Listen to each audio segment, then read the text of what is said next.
Hello, my name's Fanula. I'm a storyteller in County Down, and I wanted today to talk a little bit about Easter. We're coming to the end of Easter week and everybody will be returning to work and to school. And I thought I'd talk a bit about the customs associated with Easter. So in Germany, Easter was associated with a pagan festival which focused on rebirth, light and protection from evil. In Germany, there was a lot of stories around hares and eggs, and a lot of European countries have now adopted those stories.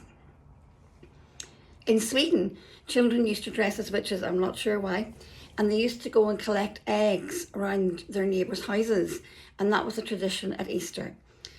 And there is a beautiful story by Angela McAllister about how spring was awakened by the sunbeam, and she woke up and she walked through the forest and everything she touched came to life. And in that story, she found a rabbit, and the rabbit went and gathered eggs, which she told the rabbit to distribute to the children. So I tried to get hold of the whole story because it's a beautiful story and it'd be lovely for children. What else can I tell you? Spain have many traditions and what would you say, religious things to do with Easter. They have parades, processions, people wear special clothes, they have special masks, and it is really worth looking online to look at the Easter celebrations in Spain. In Ireland, we believe that eating hot cross buns was lucky at Easter as well. And the hot cross buns, they were made on Good Friday, and one belief was that if you hung them around the house, they would give protection to the people in the house. Personally, I'd rather just eat them. Also, holy water was important, and water gathered from wells at Easter was said to protect people and treat illnesses all year round. In Ireland, a lot of our traditions revolve around church festivities at Easter, marking the resurrection of our Lord. And that begins on Holy Thursday, or it begins with the beginning of Lent really, and then Holy Thursday, when they have a mass where 13 people have their feet washed to represent the Last Supper. Then we have the Stations of the Cross on Good Friday, and on Easter Saturday we have a Vigil Mass, and Easter Sunday we have a Mass of the Resurrection, which I think makes us quite similar in some ways to what happens in Spain. I think when you think about other traditions, in Germany apparently there were a lot of fires that were lit to represent life and rebirth. And in Ireland on Easter Sunday, in the past, in times gone by, the fires were lit in homage really, or in honour to the fires that were lit by St. Patrick when he arrived to bring Christianity to Ireland. And when he arrived, he lit fires on the hill at Slane. And fires were lit on Easter Sunday all around Ireland in honour of that. We don't do that today, but I think it shows you this idea about light and fire bringing light and life. In Ireland, there was a tradition, and still is, for many people, of getting new clothes for Easter. And new clothes were meant to represent saying goodbye to the dark days of winter and saying hello to the long bright days. I'm not sure if I said in Sweden, the children used to go door to door with a basket looking for eggs from their neighbours. And in the 17th century, the Easter egg made its first appearance. And I'm not sure if it was chocolate, but that was the beginning of Easter eggs. And then in 1920, right up until today, in New York, they have the Easter bonnet parade. I haven't got an Easter bonnet. This is the nearest thing I could find upstairs. It's a steampunk hat that I decorated years ago, but it's bright and it's nice and red and things like that. So I'm trying to dress in bright colours for the light of spring. The Easter Bonnet Parade is still going on today, and if you go online, you can find the Easter Bonnet Parade 2026. And in those parades, people are wearing big hats that go way up there with big ears and rabbit ears and all kinds of things. So have a look at the Easter parade in New York. The only song I found associated with Easter really was the Easter bonnet song. And I'm going to record that separately and put it up. So what else? Well, Easter was also associated with hares, and we still see that. There's our famous Lindt chocolate hare with its very tall ears. And hares were thought to have special powers, and they could be changelings. So I thought I would just tell a quick story about that. So long ago, in Ireland, there was an elderly woman and her cat. Now the cat spoke, and he was heard to say to her during the day, coming near evening, he'd say, "Woman, where's your broomstick? It's time we run our way." And people said that they saw them leaving the house and turning into hares.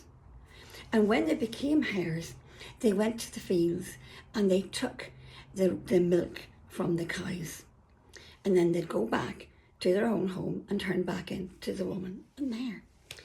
And one day somebody chased them, and he had a gun, and he was trying to shoot them, and he did injure the woman in her hind leg when she was a hare.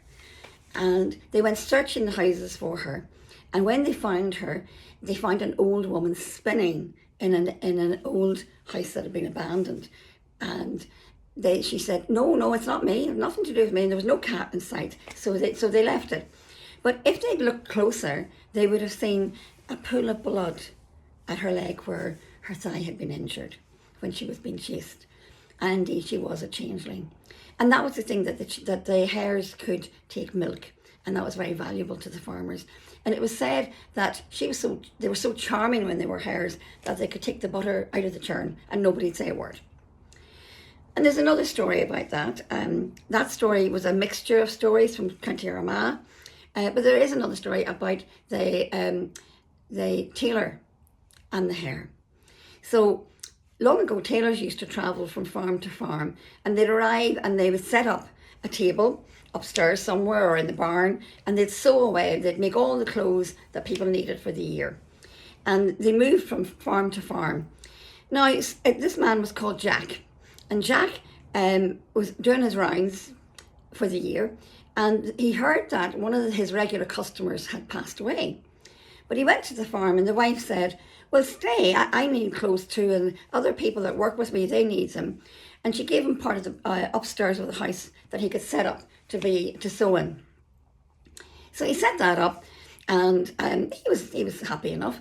And then one morning he woke very, very early, around dawn, and he heard a clatter downstairs, and he thought that the woman of the house was up getting his dinner ready, or his breakfast ready. So he just sneaked over and looked down by the window, and he could see she was in a bath. And she'd filled this bath, and she put hot coals in it, and she jumped in, took all her clothes off and jumped into the bath. And when she jumped out, she was a hare. So he watched this for a few mornings, and then he thought, I'm going to have a go at this. So as she ran out the door, he jumped down, took his clothes off, jumped into the bath and turned into a hare, jumped out and ran after her. And they ran up through the fields, and when they got to the top of the fields, there was loads of hares. I would say probably 20 or 30 hares all gathered together. And the oldest, tallest hare stood on his back legs, and he said, "We're not going to have a meeting this morning because there is a stranger among us." And all the hares ran, and he ran too. And as he got back to the house, she got back before him, and she'd managed to change herself back into a woman. And she realised it was him because he wasn't at the house that had been chasing her. So she got the basin of water, and she was throwing it out as he came in. And he managed to soak himself in enough water to turn him back into a man. And he knew then that he was in trouble. So he ran up the stairs, changed into his clothes, and climbed out the back window and ran away. And he ran to the next farm. And then he ran to another farm because he thought, I better get a bit of distance between me and this woman. And at the next farm, when he was sitting sewing, one of the children sat up beside him, and as he was talking, he said, "What's that piece of hair at the back of your neck?" And the tailor didn't know what he was talking about, and he put his hand back. And just where the water hadn't quite reached, there was a big tuft of the hare's fur. So he quickly pulled his collar up, and he said to the child, "Oh, it was very cold. I had a piece of fur around my neck. I must have left some of it there." But when the child went to bed that night, he packed up his gear and he left. He left the area and never went back. And not only that, from then on, he wore a scarf like this round his neck so nobody would see the hare's fur. Now, I haven't been out with the hares. I do not have any fur around my neck, but I thought I'd put this on for demonstration purposes. So, I hope wherever you are, you had a good Easter, lots of Easter eggs and lots of fun and stories, and as well as remembering the religious aspect of Easter. And if anybody wants to share some of their Easter traditions from wherever they are, I'd love to hear them or see them written. If people want to contact me, that would be great. Thank you very much. Bye.